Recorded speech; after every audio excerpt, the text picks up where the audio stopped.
I'm Matt Gilhooly, and this is The Life Shift, candid conversations about the pivotal moments that change lives forever.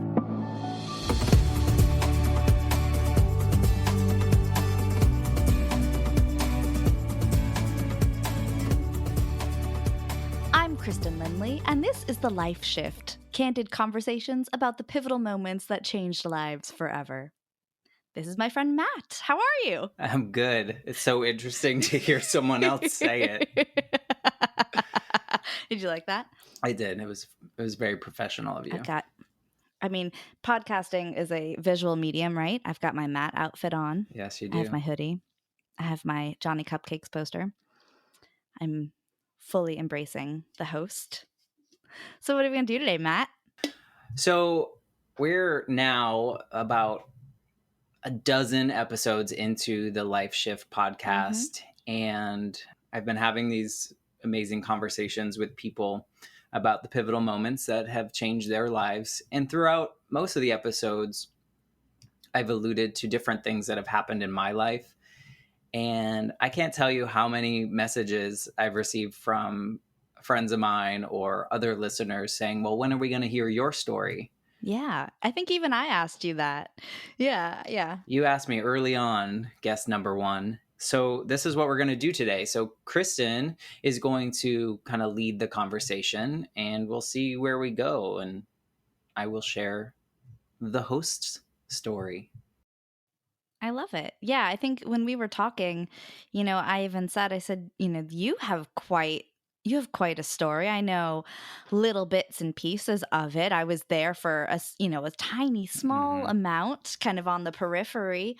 And I said, when you're ready to tell your story, let me know because I'll interview you. So I'm excited. I hope I do a pretty good job. You've been doing great.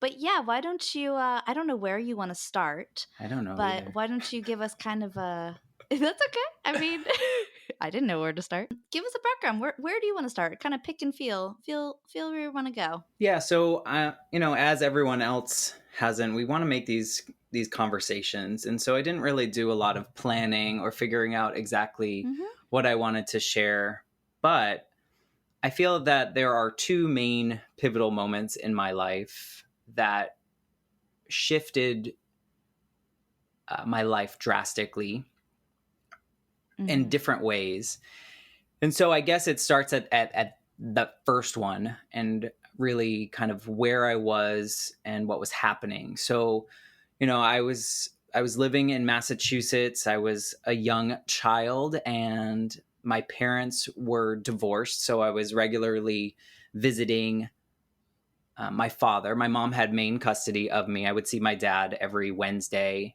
which yesterday we were talking about you going and getting McDonald's for your son. Yeah. But I mentioned that every Wednesday I remember going to McDonald's with my dad, and that was a treat because that was part of the custody agreement was the Wednesdays and every other weekend.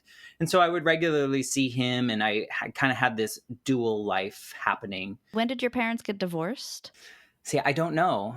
What I remember about their divorce is really the day they signed the papers. And I remember being at the business park, wherever this was. I no idea. And I don't even know if this is true, but this is what I remember. And I must have been 5 or 6, maybe. And I just remember being outside, throwing my winter glove up in the air and catching it. Like that's all I remember of that. And I believe that was the day of like signing the divorce papers. But honestly, I don't really remember or have too many memories of my parents being together. I feel like I was always a product of the kind of dual family piece where I mostly lived with my mom, but I visited my dad regularly. I was part of that family, had my own bedroom and all that stuff there as well. So that was kind of what my life was looking like. But in 1989, I believe in May of 1989, my dad got a job opportunity in Georgia. And so we lived in Massachusetts. Okay. Obviously, I lived with my mom. And so he took the opportunity to go there. And I think he thought it was just going to be kind of a temporary thing and kind of get a leg up at his company. It was with the same company. They were, I think, operating a new department or something. And so he was down there in May of 1989. I went down, my first airplane flight. I got to help, set up and do all these things and explore Georgia, which is 1,000 times different than Massachusetts. And Yeah, Georgia's very different from Massachusetts, I have to imagine. yeah, two opposing accents as well, which is always interesting as an 8-year-old. Yeah. So he moved down there, and I came back and was with my mom over the summer. And then my mom and her boyfriend at the time decided that they were going to go on a second annual motorcycle trip to Colorado. I think it was cross country, and it was with a bunch of other friends. These are, kind of upright Hondas. They wasn't like a Harley group, or it wasn't, like a crotch rocket, whatever we want to call them these days. Yeah. Just to paint that picture, they were Like more a cruiser. yeah, Yeah, they're like cruiser exactly. bikers. Yeah. So this was the second annual trip that they were going on. And for some reason, I just didn't want her to go. And I remember Mm. like fighting her and arguing with her as an 8-year-old, just like, no, I don't want you to go. I don't know why. I mean, it's just a selfish 8-year-old. I don't know what was happening in my mind, but I do vividly remember telling her I didn't want her to go. Yeah. Yeah. And so because she was going on this trip, which I believe was supposed to be maybe 2 weeks or something, it was a long-ish trip. And again, these are 8-year-olds' memories, so I don't really know how long it was Yeah. supposed to be. But because of that, I would go down to visit my dad and kind of have a summer vacation in Georgia before school started and spend, I want to say maybe like close to a month there to, visit obviously the custody component, but also allow my mom to have some single mom time, So she was on the Yeah, trip. I absolutely. was with my dad having a great time in Georgia. We were planning to go to Disney and do all these things from Georgia. And I remember September 1st, which was Labor Day that year, 1989, I was at like the daycare or something. I don't know if it's called daycare. It must be summer camp type daycare. Yeah. And Yeah. my dad's boss's wife walked in. And I was Huh. confused because it was the middle of the afternoon. Normally, my dad would pick me up at like 6, after work, whatever that was. And she was there. And I was like, what? And she like picked me up and basically took me back to my dad's office. And I mean, I don't know what I was thinking. I don't really remember too much about that, but I remember walking in my dad's office and he closed the door and he just looked at me and he looked like devastation on his eyes. And he tells me that this is probably the worst thing he's ever had to say in words in his entire life. And Yeah. he basically told me that my mom had been in a single vehicle accident with her boyfriend. They were in Buffalo, New York, and hit an oil slick, and the bike Mm. went, and they went, and she was rushed to the hospital, and she ended up dying in the hospital. Multiple injuries and those kind of things that you would kind of expect from a motorcycle accident. Yeah. So that was that instant pivotal moment that changed an 8-year-old's mind in so many ways.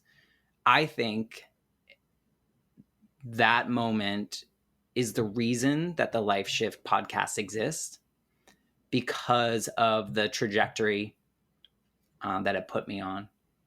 It makes me teary because I'm a mom, you know? I can't imagine. Sorry, give me 1 second.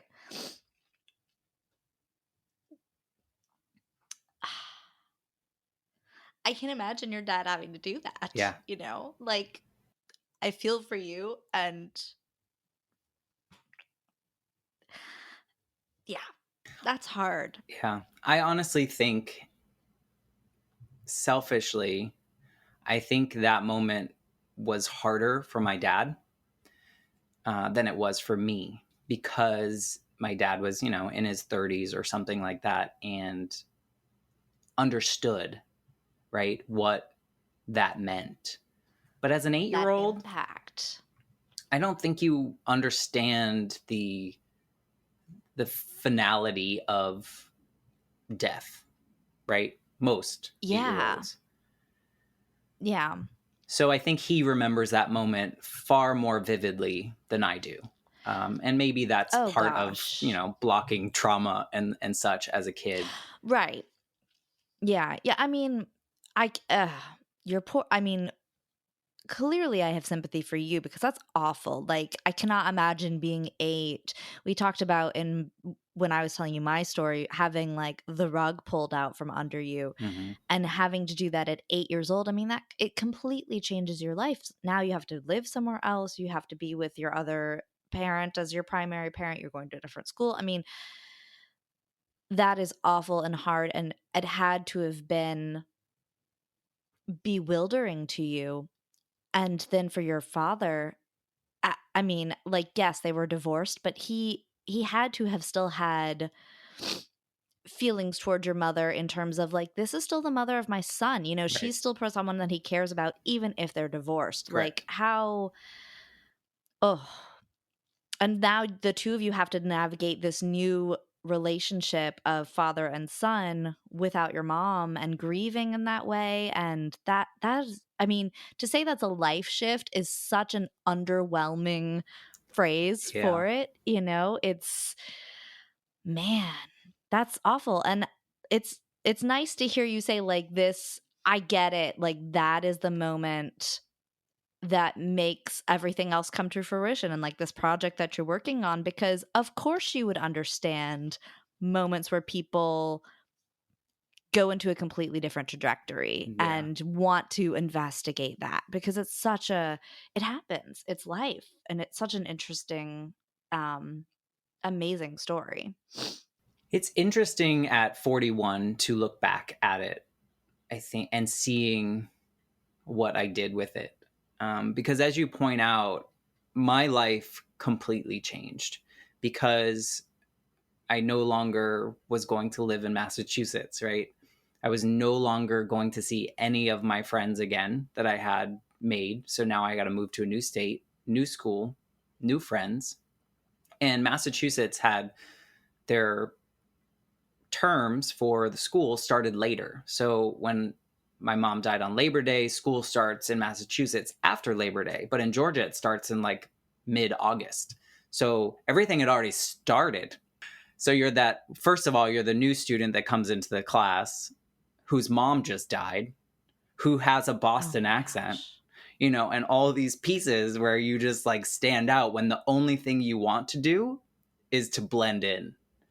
So, Absolutely. Yeah, you don't want to be, when you go through that as an adult, you don't want to talk to everyone about it. As an 8-year-old, I cannot imagine, Matt, I can't imagine going through that. I can't imagine trying to process that and just like on a day-to-day basis, because you don't have the communication tools at 8 to tell people I am not comfortable talking about that. I am still grieving and I don't even know what that means because I'm 8. but I mean, honestly, people that are our age don't have a No. lot of the communication tools to do it either, which is what I learned for sure. Yeah. Yeah. And I think it's important to point out what you mentioned because I think that shift from my father was just as drastic because, he did not have primary custody of me. He was living in another state.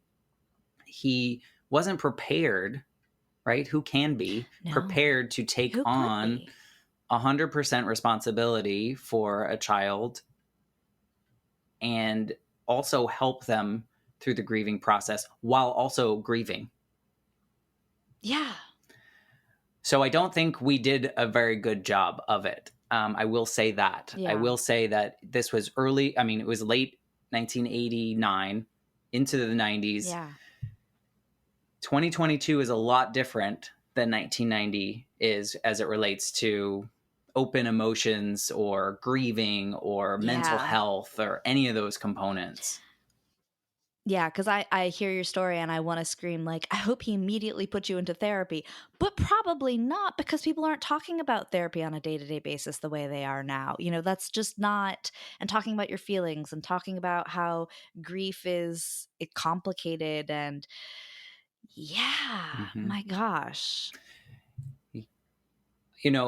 With that, I think I was required to do like school counselor or something along those lines. Maybe not required, but it felt required. And at that point, you can't really do therapy until you're ready to do therapy, in my opinion. Yeah. Or you've at least processed enough to understand what you need to do. And just recently, I think or you sent it to me, or I sent it to you. There was a New York Times video, Oh, yeah. and it was, I don't know, was it Swedish? Maybe, I don't know what it was, but it was a documentary. It was like a 20-minute documentary about grief camp. And what I found so interesting about it is it was children, maybe 6 to 12, maybe at most, maybe Mm-hmm. 6 to 10. And they went away to this summer camp, essentially, with people that had similar stories to them, Yeah. that they didn't feel Other like they kids. had to put on a face. They could be sad. They could talk about it with someone that understood. And the whole time that I watched this, Kristen, I was crying, because I was like, imagine if 8-year-old Matt was able to go to that summer camp. Where the heck would I be right now? Because Yeah. my grief journey was long for this. It was like 20 years it took me, I want to say. So I'm jealous of that grief camp, as morbid as it sounds. No, I mean, be jealous of it and also be proud that it exists. I Mm-hmm. mean, people probably who went through similar things as you as kids came out of it going, "This can't. There's something better than this. There's something better than I've had a parent or a sibling or a loved one die, and then I'm thrust back into society and expected to act like a normal kid." Yeah. The other thing that strikes me too, that is so different about your story than the stories that have been shared so far on the podcast that I've listened to is, you know, you were a kid. And when you're a kid, so much is out of your control.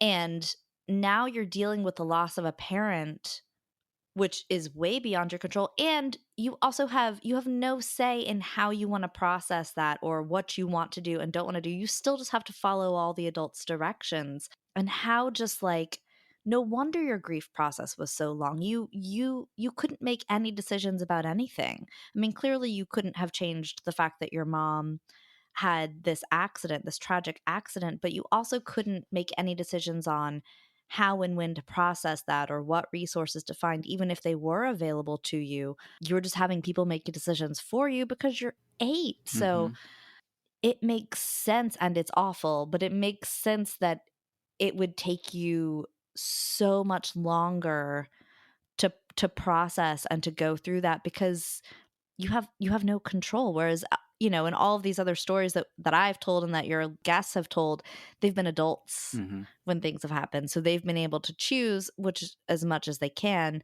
how they want to do things, what they want to do next. It's interesting though, because I talked to my friend Marty, and his mom passed when he was 12, and Hmm. our stories are so different, even though we were both Really. children. And I think it stems from the fact that, and I don't want to word it like this way, but I'm going to, the only thing that changed in his life was that his mother died.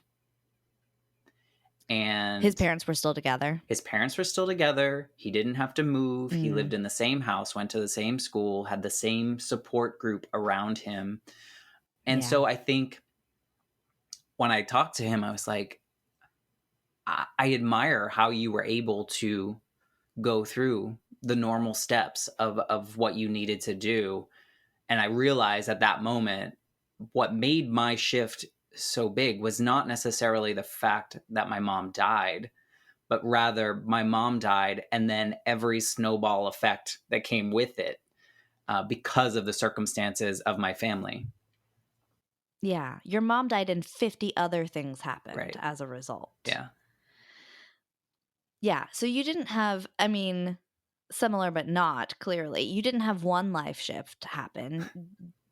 You had a whole bunch. Just Yeah. like I was saying, like it was like bam, bam, bam, bam, all in a row. You know, you had, dude, that was like a week of, Yeah. I mean, when did you have to move? Did your dad immediately take you home and pack up all your stuff and bring you back? Or how did that process? Do you even remember? Yeah, I remember a little bit. I remember pieces of that week because, she died in another state. So there's a lot of, you have to get the body brought back, and then you got to plan the mass and the viewing and the burial and all these other things. And I remember flying back. I don't remember how quick it was. I remember flying back, and I remember my dad and I going into the house that I lived in with my mom and kind of tagging all the things that I wanted to keep or bring, which is a whole other story that most of it didn't make it to Georgia because my mom's family decided they were going to have a giant yard sale and sell all that stuff. So there's Oh my that. gosh. So a lot of like the comfort pieces that I wanted to bring with me did not make it. And I don't know if that had any impact necessarily, but I just remember that. But Of course it did. Okay, stop right now because the fact that you remember it, right. yes, it had an impact. Yeah. Oh, okay, sorry. But I remember my dad's mom had to take me to get, a suit and the thing. I remember going shopping for that, and we were having trouble. She liked to tell this story. I don't know if she liked to tell the story, but she would tell the story of when we had to go to the shoe store to get like dress shoes for this 8-year-old who never had to dress up in his life before. And the guy was giving all these options, and she was frazzled too because she was pretty much like best friends with my mom, so it was a lot. Wow. And they were like super close, and probably why I ended up being really close with her. But she used to tell the story that as this guy was bringing out all these different shoes, she just like blew up on him, and she was like, look, I don't care, this kid's mom just died and I just need a pair of shoes. And Good for her. she felt bad because she didn't mean to take it out on this guy, but it was like, none of this matters. None of it Yeah. matters right now. Yeah. If it has tassels or you put a penny in it. It doesn't matter. Yeah. Yeah. Yeah. They need to fit and they need to be comfortable. End of story. I remember that. I remember that prep. I remember the wake, which is the kind of the viewing. And I Mhm. remember we didn't really have a mass. It was just in a funeral home. We had that, and that was super awkward for me. I I don't know that anyone teaches you how to behave at one of those things when you're a child and the person that you talked to like a week ago is in the casket. Mhm. But I remember in the middle of the priest or whoever was talking, I just walked up to the casket and just like stood there. And then like I Mm. started saying things and my dad got super uncomfortable. And it was just a very Mm. awkward situation, and I don't know that you're supposed to teach someone what to do or if that's okay, but it stands out as like as this 41-year-old person, like what are you doing? I don't know. I remember that, Yeah. and I remember the burial and all those moments, but everything in between is kind of just I don't know what people were saying. I don't know what people were doing. I just remember the kind of those little pieces of that week before we went back, and then I just had to start the new life. It's like, okay, close that chapter, start third grade. Who I had the best teacher that I'll always remember, and I think it's just because it was at that pivotal moment in which she was kind of the caretaker for most of the day, right? And yeah, so that was And quite did a she know? shift. Did she know what had Oh happened? yeah, yeah. Yeah. Actually, I want to say maybe 10 years ago, I was in Georgia and I contacted her and we had breakfast together because she made such an impact. And she seemingly still remembered me. And I think it's mainly because, like, how often do you have that situation, right? Yeah. It sounds like, I mean, as much as you can't be prepared for something like that. Period. It doesn't matter how your parents can plan for worst case scenario, which again, I'm a parent, so you're constantly thinking like worst case scenario, what's going to happen? You can't plan for that. There's no way. There's no preparing. There just isn't. But it sounds like post this tragedy, your grandma definitely was a big advocate for you, and so was your third grade teacher. And it sounds like your poor father, I mean, I feel for him so strongly. Like, it sounds like he was doing the best he could to keep everything together. And how is he supposed to know any better? Right. I like, part of me is like, why did he move you? And he should have kept you where you lived and kept you in the same, not in the, maybe not in the same house, but at the same school, so you at least could have had your friends. But how is he supposed to do that logistically? And B, is Right. how is he supposed to know that? Right. Like, oh, You have to make quick decisions. And oh yeah.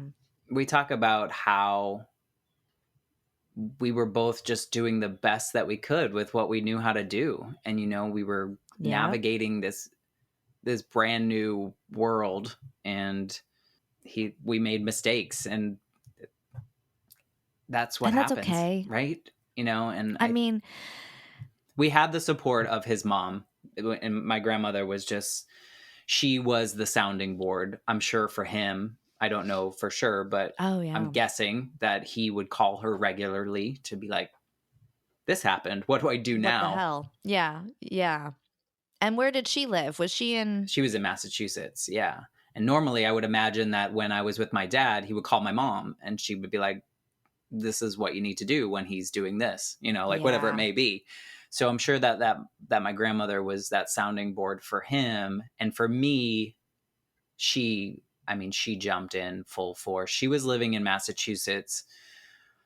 Eventually she moved closer to us, probably, I want to say maybe 4 years later. She left everything behind yeah, because she knew that my dad still needed some assistance in just helping me with a mother figure and having that yeah. balance. So yeah, we bonded hardcore, um, and I think she became my mom in that sense. She became someone that I just looked to as that mother figure that I was going to get that motherly advice from. We were going to have a great time, and I think she felt exactly the same way. We were Yeah. like at times best friends talking about things that grandchildren and grandparents shouldn't talk about. We were at times, she was strict and laid down the law, and other times she was just that, the loving piece that I needed.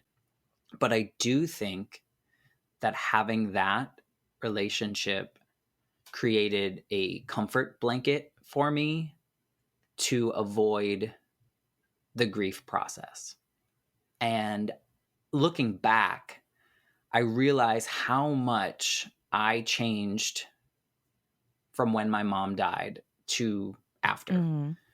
So, like, for instance, when I was in second grade and my mom was still alive and I was living with her, I would get detentions all the time. I would get like C's in my grades. Like, I was smart, but I just didn't care. I just didn't do anything. Why? Carefree. Yeah, I was just a kid, and who cares? A C's good enough, like I didn't have to do anything. And after my mom died, I always needed that A plus. I always needed to be on Mm. time. I always needed to do something. And looking back, I realized I was just trying to prove to everyone else that I was okay, when it wasn't my responsibility to prove to people that I was fine. Yeah. So that a lot of that was like me covering up that grief portion and just like, I'll show you. Right. Yeah, I'm fine. Clearly I'm fine because I'm making straight A's and I'm doing everything right. So of course I'm okay. Yep. Don't ask me questions. Don't crack below the surface. And this is just me putting my psychologist hat on, but I also wonder if part of it too was like, if I'm good, if I'm the best, if I don't cause any problems, nothing else bad will happen. Yeah. Well, if I don't make my dad upset, he won't leave as well. And it was, Oh, and I, having talked to my dad over the years, he never would have no. wanted that pressure to be on me that I felt that I needed to impress him. Of course, he wanted me to have good grades and go to college and do all these R- things like any Right. parent would want. But I put that on myself. But of course you did, because you were 8 and something so unfathomable happened to you. So, of course, you made connections that made sense to you at 8. If I do this, no one's going to ask me questions. If I do this, no one's going to be bad at me. Because that is your body's defense mechanism protecting yourself from further harm when something, the greatest pain that you could feel at 8 happened to you.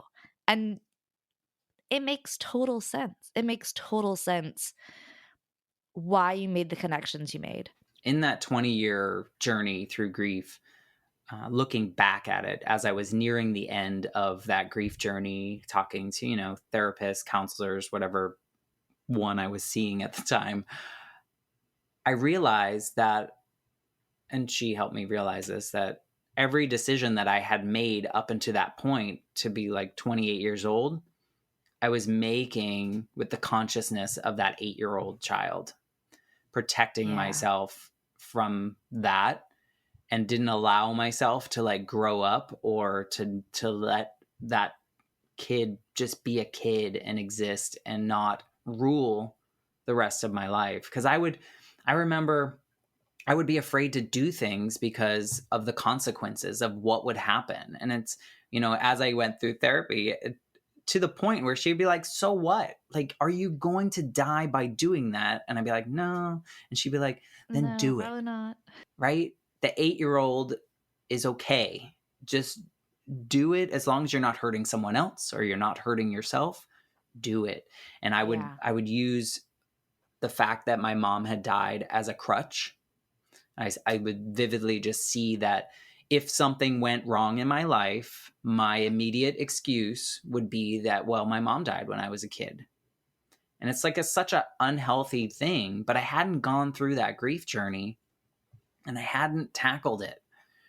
And I just like, once I got out of it, I was like, I am never tackling grief like that ever again. It's exhausting. Well, oh, it is. And I think it's like there are things in life that genuinely hold us back. And that's okay. Your mom did die at a young age, and that is a huge detriment to your childhood and probably to your development. But at some point we allow it to keep holding us back Mm-hmm. because, like you said, we're not addressing the grief, or we're not addressing the elephant in the room. And I don't want to say it's easier It to is do it, easier. but in a way it is easier, because it is hard work identifying your shit Mm-hmm. and then saying, "Okay, this is my shit and I'm going to figure out how to cope with it." That is hard, and sometimes it is easier to just hold on to it, to just keep it, to keep letting it hold you back, especially when it's that layered with everything else that happened on top of it because of it. And you were a kid, you had no control, you had no choice. I mean, I hear it in your voice that it's like, "Oh my god, it took me so long. It took me 20 years to get Mm-hmm. through it." And I'm like, "Of course it took you 20 years to get through. You were 8." Yeah. Like, I I cannot imagine it not taking that much time, especially without the the hindsight that we have of 2022 now, where it's like, there's so many more resources out there. There's so many places to get out there and ask for help if and when this happens to kids nowadays. We didn't have that wasn't available to you and your family in 1989. It just wasn't. Like the Mm-mm. internet, Right. being able to get on Facebook and go, "This has just happened. I need help. What the hell do I do?" Right. Of course it took you so long. And also those are such formative years. You're 8, then you're a preteen, then you're an adolescent, you're a teenager. Like you, a normal childhood, there's so much going on and so much that you're learning about yourself and transitioning from kid to adolescent to adult. And then to have that extra weight of, and my primary parent is no longer with me, and I don't have that core support helping me go through these milestones. Yeah. Yeah. Yeah, it took you that long. It makes total sense. Yeah. Yeah. I mean, I get it, and I'm thankful for that journey. I'm also frustrated that it happened at that time and that I didn't have Yeah. access to those things. But I mean, what do you do about that? Nothing. You learn from it, which kind of You learn from it. brings it to this next or the other kind of major pivotal moment in my life, which, Yeah. because my mom died, I became so close with my grandmother. She was, mom, grandma, best friend, just like the person I would call every day on the way home from wherever I was going or wherever I was coming from. And sometimes she resented that she was the call on the way home for everyone. But, it's like she was home. So it was easy to call her. Yeah. But because of that, we just created just such a strong bond. And, I would take her to concerts. In fact, that's part of like the little thing. She was obsessed with Josh Groban. Like she said that Josh Groban was her boyfriend. Oh. And I remember that. she had a poster of Josh Groban in her bathroom, which was weird because it was right by the toilet. So when you're going to the bathroom, you're also looking at Josh Groban. She also had a picture of him on her fridge, like Oh. everywhere. She loved Josh Groban. I mean, he's great, but like put more That's pictures yeah. of me. Maybe Yeah. not in the bathroom, but No, you don't let her have Josh Groban in the bathroom. I mean, it's grandma. She needs to have her yeah, intimate relationship with Josh Groban.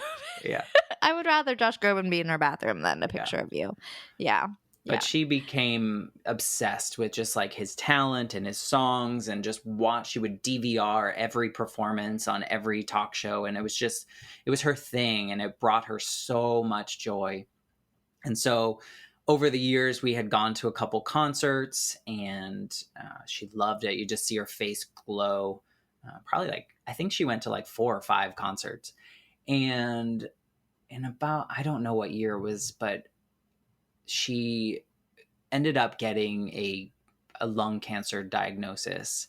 And it was serious enough that we had to start thinking, okay, we do have limited time if the chemo Yeah. doesn't work, or if, she had one of her lungs removed or part of it. I don't remember. I guess I'm blocking some of that out. But it was at one point when we got that diagnosis and I knew that my time was now limited. And so this is where you come in. I saw that Josh Groban was going to be playing at the TD Bank North Center in Boston.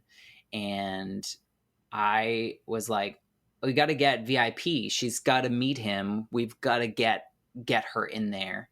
And Yeah. unfortunately, I was unable to get the VIP, but for good reason. It was around the time of the Boston Marathon bombing, and he had invited the survivors of that as the full meet and greet. So there was no one else going. Yeah. So that is okay. But I was able to get front row seats right there. Like she was going to be like at her Taylor Swift, Justin Bieber type concert. Like, right. She's just so Exactly. excited. Exactly. So I wanted to make something to wear to surprise her. So you helped me create a shirt that I actually wore to the concert Yes. that says, "My grandmother loves Josh Groban more than she loves me."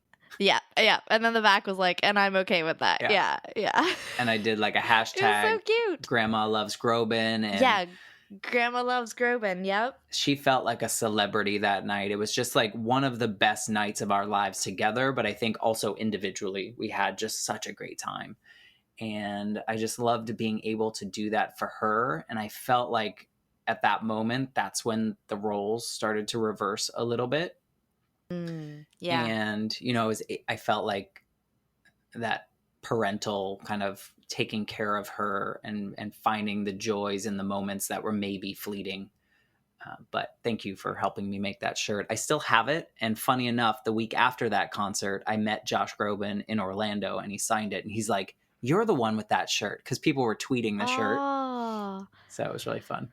I love it. I love that. It turned out so cute. I remember when you came to me at my desk and you're like, "I think you can help me design something." And I think we came up with the hashtag ourselves too. We were just like, yeah, it was fun and it was so cute to see the pictures and I love that you met him afterwards. Yeah. So, She was so mad that I met him the week after. She was so mad at I can me. imagine. Wait, She's like, where was "I'm she hanging up living now." then? She was back in New Oh no. England. Yeah. She was back in New England, and I went with a coworker down here, and she had like connections, and we were able to do like the meet and greet line. When I sent her the picture, I sent her the picture on like her internet system or whatever she was using at the time. And I was like, "Okay, I just sent you something. I'm on the phone with her. I need you to open it up." And she lost her mind. And then she's like, "I hate you. I don't want, I gotta go." Oh no. It was so great. That's a But great I mean, that's a great relationship to have with your oh yeah. grandma when you do something so Mhm. cool, and then she's like, "I hate you." Yeah. Like, that's wonderful. That is a Yeah. great that's a Yeah. great She relationship. was That's so wonderful. jealous. But yeah, so you know, that was a highlight of the last bit. But unfortunately, you know, things got worse, and we you know we tried to do all the things that we needed to do, and she had a fall or two, and then that's no good when you're, you know, in your No. 80s. And so we had her 82nd birthday. Things were getting pretty rough. I was pretty certain that it was her last, and I didn't want to Yeah. be negative about it, but I was just like, she is not living the life that she would ever want to live. She's not on all these medications. Yeah. She's not the person that she would want to be. But we had a really wonderful birthday for her. It was just such a great time. And I was up there and, you know, trying to do everything we could to make sure everything that she wanted was there, because this could be the last. My whole family was able to come over and just kind of be there. And it was wonderful. But I remember, and everyone should be so lucky to have this moment in their life. Mhm. Sometime during that trip, I was, you know, just hanging out with her. She's sitting in her recliner, really can't do much and lots of pain. And we just had that final conversation. And we put everything out there. We thanked each other for just being who we were in each other's lives. And I honestly think there was nothing left that I ever needed to say to her that she needed to know, right? I felt I was devastated. I've never been so, Yeah. like, even when my mom died, even at that funeral and those kind of moments, like this moment that everyone should be so lucky to have, to sit there and just say everything that you would say in a eulogy, right? Say the things that That you matter, should say to right? people. Yeah. And Yeah. just be like, "Look, if this is the last moment," I was convinced that after that conversation, That was she it. was going to pass away that night. Like I was convinced, because it just felt like that's it. What else do you need to do in life? What other conversation? And you know, maybe selfishly, she should have had those conversations with everyone else too, and maybe she did. I don't Right, know, right. but I know for me, initiating that conversation is probably the best thing that I'll ever do in my life, because we were just so real and so raw and so sad and so happy and so many of those things, and like grateful that all the crap that happened in our lives happened because we were able to create this relationship. And had my mom not died, I don't know that I would have ever been as connected to her, my grandmother, Right. as I was. And so Yeah. looking back, it's like you can't be sad about the bad things that happen to you because they create Right. who you are in the future. And so we had that conversation, and I encourage anyone listening to, if someone is, or just if they're not, just have this conversation, share how you feel, Have the conversations. tell Yeah. people when you're upset, when you're sad, when you're happy, when people have changed your life. You know, these Yeah. things are so important. And I just never would have done that up until that point. And now I feel like I do it more, maybe not as much as I should. Right. But that was that one moment that I just needed. And I think it changed a lot. So after that, she got worse. And in June of 2015, we had to move her to hospice house, which was a whole other thing I learned about hospice. I don't know if you learned about it during your journey. I actually my grandma went into hospice when I was a kid. And when I was in high school, I volunteered with hospice and created a teens helping hospice volunteer That's program. So amazing. I'm incredibly familiar with hospice. Well, I was not. And I was underwhelmed with portions of it. And I'll just put that out Mm. there. Hospice is amazing. Let me say that first. Mm-hmm. However, my assumption was going into that if someone was getting hospice care, that it was all taken care of. And what I learned, at least in Massachusetts, is that that means a nurse will come once a day for an hour. Someone will stop do the grocery shopping, someone will do these little pieces, but otherwise the family is responsible for taking care of the person until the pain cannot be managed. And so we were fortunate enough in the fact that we could not get the pain managed at home. And I say that like terribly, but it allowed us to bring my grandmother to a space that was comfortable and quiet and loving and all these pieces. It allowed us to bring her to hospice house free of charge, to have essentially angels watching her. All of that. It was Exactly. so we got close to what we felt was the end, and I flew up from Florida to Massachusetts, and I stayed with her for her final 96 hours. It didn't My dad Wow. was like, "You didn't leave. You didn't want to." I was like, "No, I needed to be here." I say that last moment is devastatingly beautiful. And if you have anyone listening have the opportunity to be at someone you love side when they take that last breath, do it. It's terrible. It's so heartbreak shattering, all the things. It's so very sad, but you won't regret that you were there, because it's like I can't even just I can't put it into words besides being devastatingly beautiful. Like, just to see the peace after the struggle, right? And so that moment, I think, when my grandmother took her last breath, I feel like that was the next shift. Nothing else mattered anymore. And I say that in a way that, like, worry. Why do we waste worry? Why are we stressing about the things that we can't control? Just do it.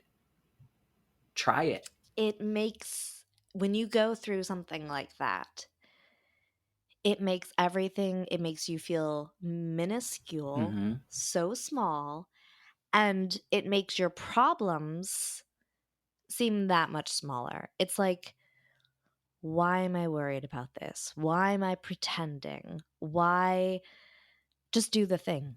Just Yep. have the conversation. Just if I am this person, then I'm going to be that person. If I need to do this thing, I'm going to do this thing. If this job is sucking out of my life, then I'm going to quit the job. I'm going to find something else to do. If my relationships aren't what I want them to be, I'm going to change them or I'm going to leave them. it is, Matt, it is wonderful for you that you had that moment with your grandmother, and what a gift to your grandmother, Mhm. too. I mean, when my mom passed, and let me tell you, I've cried more in your in your story than I did in my own, I think, because 'cause I've processed mine. Um, when my mom passed, my dad was there with her, and he held her hand. Yeah. And I wasn't there because we didn't know she was that bad. She was in the hospital, she had been getting better, which in hindsight, I'm like, I should have known because with my experiences with hospice, a lot of terminal people will quote unquote seem to get better really quickly before they end up passing. I think in the moment I had a lot of like hope that she was going to get better and come back home and be here for our wedding because we were planning a wedding. And so she had started to get better over the last few days. And we had kind of been taking turns visiting her. And so my dad was there. And it was like all of a sudden she took a turn for the worse. And my dad just stayed there with her. He didn't call anyone. I think he even told me after the fact, like he put his phone in the truck. He didn't want anyone to call him. He didn't want to call anyone. Yeah. He wanted to have that moment with his wife. And when he passed unexpectedly alone in a hotel room, and we think he passed away in his sleep. And I hope it was peaceful. That's all I can hope for. For you to be there for your grandma had to have been so comforting for her, and what an amazing final gift to give to her. And yeah, for you take that moment and it is life changing, and it Mhm. should be. And it makes when you have a moment like that, it makes you recognize your bullshit, Mhm. you know? Yeah. It really can help strip away the parts that you're allowing to keep you from doing things that you know you really should and want to do. Yeah. And if you're strong about it, it gives you that momentum to say, okay, I'm going to let this change my life. I'm going to move forward in a different way. So kind of tell me about that. Like what was different? Now you're an adult now, so you can actually control things. What was different about this? I kind of remember, well, we remember my grandmother towards the end when she knew that like she was not remembering things, the medicine was really taking over, and so was the pain. She told us, she said, I wish I hadn't worried so much because all that matters is love in the end. And I think about that, like when something stresses me out or gives me a little bit of anxiety, I'm like, does it matter? Does it matter? Should I try Yeah. this? Should I not? Make a decision and be okay with that. I think the first shift in my life helped me with this one because when my grandmother died, no lie, like after the funeral, I was a different person. I had the equipment to face grief like head first, like dive right in, get this grief over with so that you can celebrate the woman that was, right? And so I went back to Florida and I put in for a medical leave. I took 10 weeks off from work and I did my work. I jumped into grief and I don't know what I did, but I did it. And when it was done, I had clarity. I had gone through the process. I had gone through whatever stages that I needed to go through. Sure, I was sad, and I'm sad every once in a while, but those moments are so very small compared to all the fun moments that I remember. And so I'm thankful that I'm so angry about the 20 years of grief that I went through after my mom died Yeah. because they gave me the tools that I needed to process this one, which is seemingly harder because I knew her for 34 years, 35 years, 34 years. And losing someone that you're so very connected to, and watching them die, if we're Yeah. comparing here, in my opinion, is harder than knowing someone for 8 years, a couple years of which you remember, that dies suddenly. I mean, I don't wish either one on anyone, but Right. I guess if they had to happen in this order, I think I'm better because of it. And so that grief journey, I jumped right into it. And to your point, what you said a couple minutes ago is like nothing really mattered. If things felt bad, I didn't do them. So there were a couple instances in which I had a job that just felt toxic, and I felt that I couldn't do it.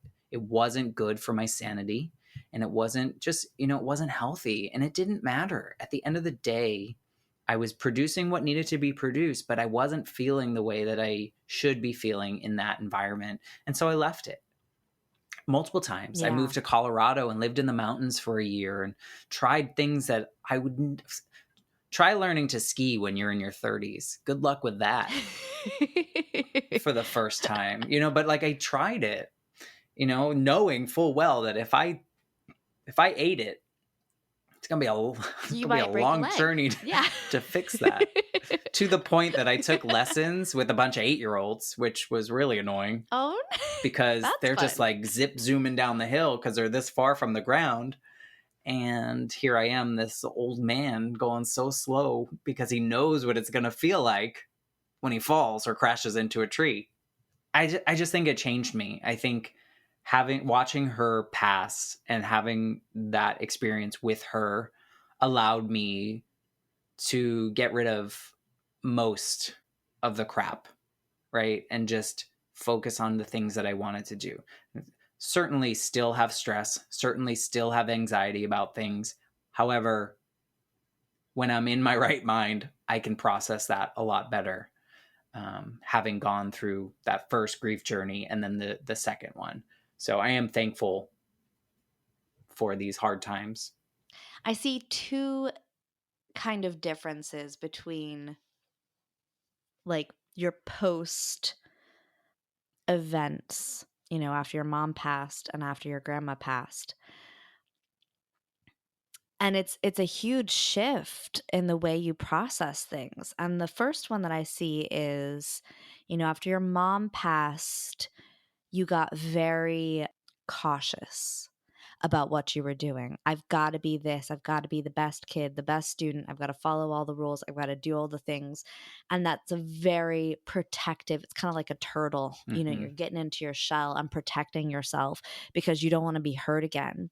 Whereas post your grandma passing, it's screw what everyone else thinks. Mm-hmm. I'm going to be true to who I am. That's how I can best represent myself and be myself. I I don't need other people to validate me. I don't need to be following everyone else's rules. I'm going to be true to who I am because at the end of the day, that's what's most Mm-hmm. important. My grandma died with no regrets or had some regrets about the worry. And I'm going to take that because I loved her and I care about her. And I'm going to learn from that. And I'm not going to say on my deathbed, I shouldn't have worried that much. I'm going to say, I did it. Mm-hmm. I did the things I was scared to do. I tried things. I am the person who I wanted to be. And that's wonderful. And what an amazing transition to be able to learn from and look back on and say I protected myself when I needed to and now I can be the person I want to be, and that's huge. Yeah, I think, yeah, to build on that, I think that after my mom died, I was living my life for other people and for what their expectations were and for whatever society thought that you should do next, and whatever that's Yeah. being good in high school to go to college and then go to get a graduate degree and then get a good job and then get promotions and all that stuff, right, that society's telling you to do. And I think when my grandmother died, when she took that last breath, it was like, I'm going to do whatever I want at this point, right? Because at the end of the day, this is how it could end. And I want to be laying here with people by my side that matter and can be there Yeah. for me, and we can be there for each other. And so, yeah, I think I went that first part of my life, I was living for other people, and now I'm living more authentically for myself, which, if we can learn from terrible situations and find the value in them, I'm thankful for these moments, as tough as that is to say, because they've created who It I am at is. this point. And it's allowed me to be open enough to have these conversations on this podcast, right? To be inquisitive enough to know that we all have these stories and they're so different, but yet the human experience is very similar. We're finding a lot of commonalities between what we're saying. So I'm thankful for it. Yeah. I think too, like, in a way, it feels like your grandma passing and grieving her resolved some of the pain of your mom passing and like an unresolved grief from your mom. You know what I mean? Like, and grief is one of those things that y- you can't just be over it. Right. Like you don't ever, it's never gone because it's not. You're always going to have the loss of that person, right? But it's being able to accept that they're gone and accept the sadness. Like, Mm-hmm. yeah, I'm Yeah. sad that they're gone. That's okay. And not fighting against that and being able to be at the same time sad they're gone and happy that you had those experiences with them. Yeah. It's processing, really. I think it's not getting over it, it's just processing everything and letting it all out there. And I still say it now to like all these people that I've been fortunate enough to talk to, is like, whatever you're feeling at whatever moment, that's fine. That's okay. And honor it and just live in it for whatever moment you need, and then move on to the next piece, right? Yeah. When you're ready. Yeah. Yeah, it's don't do it because someone else has said to do it or because someone else says it's time to do it. You're not on anyone's grief is not on a timetable. No one can tell you how long you should feel a certain feeling. It's just, you have to do it. You have to honor yourself. You have to value your own process. And everyone's process is going to be different, and it's going to be different at different times in your life because you're a different person. I agree. I I think it's beautiful. It's a beautiful story, Matt, and I have cried. I did not expect to cry this much. well, I did not It's mean wonderful. to make you sad. No.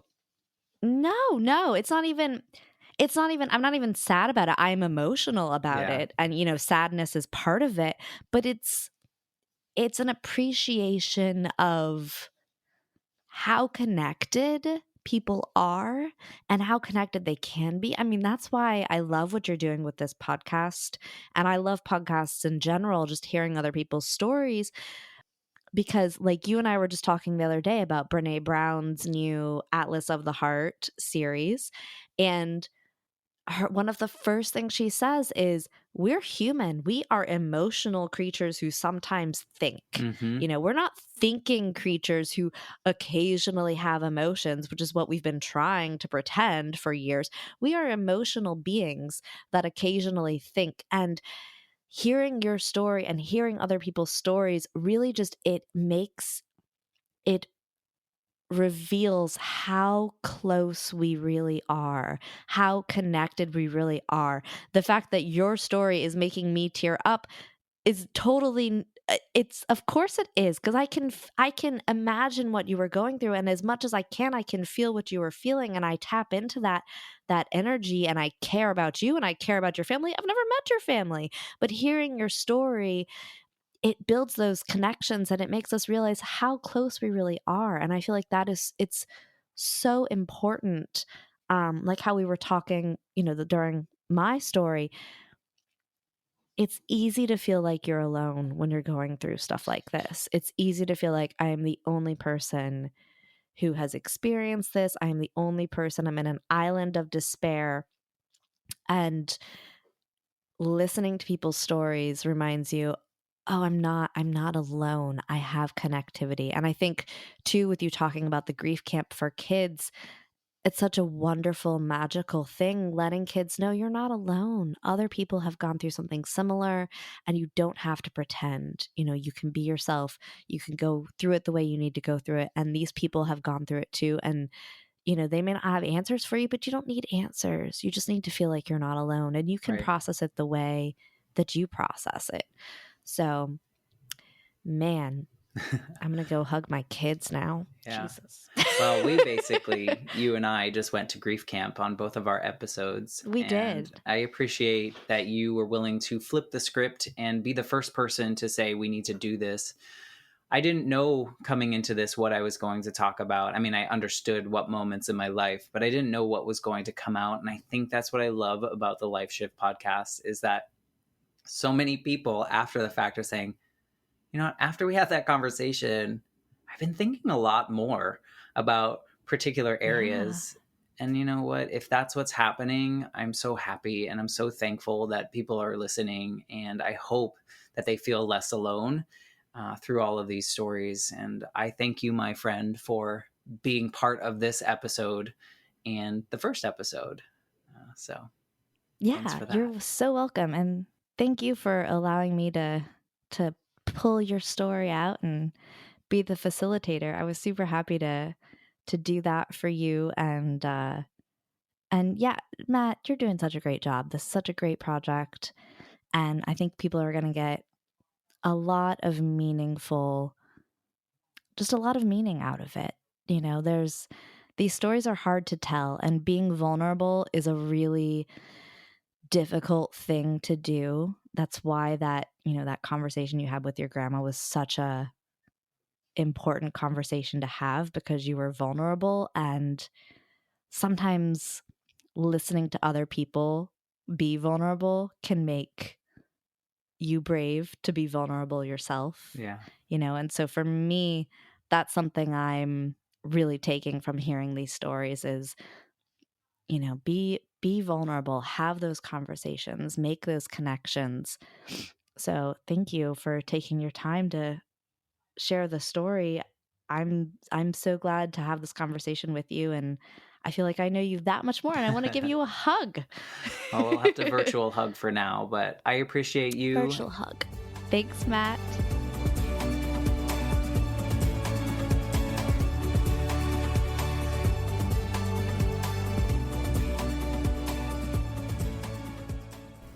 I'm Matt Gilhooly, and this is The Life Shift, candid conversations about the pivotal moments that change lives forever. Please subscribe to the show on Apple Podcasts, Spotify, or wherever you listen to your favorite podcasts. For more information about how you can support the Life Shift podcast, please visit www.thelifeshiftpodcast.com. See you next time.